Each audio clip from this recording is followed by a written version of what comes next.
Melisa Smrekar je 53-letna ženska, mami mlade Julije Pogačar Šedekalce in ona dve sta pogrešane od novembra 2021. In ta primer se mi zdi pomemben z vidika, ker je njen biološki oče prepričan, da se skrivata nekje v tujini, po vsej verjetnosti v Španiji. Her mother is a member of an extremist cult.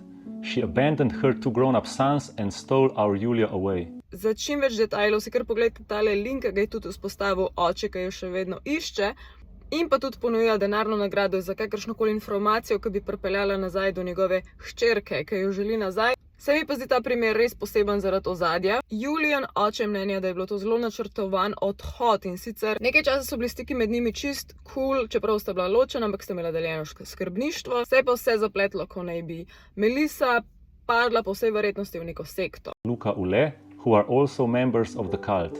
They speak Spanish and told relatives they were going to a hilly region in Spain, so police think they may be there.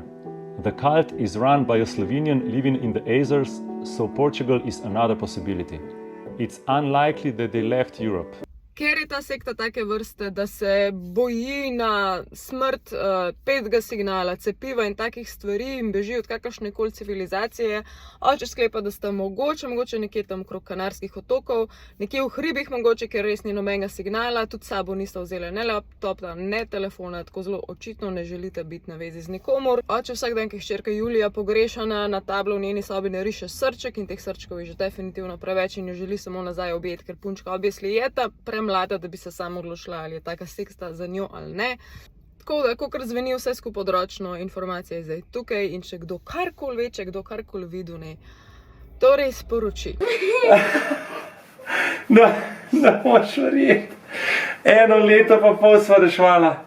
Glej posnetek.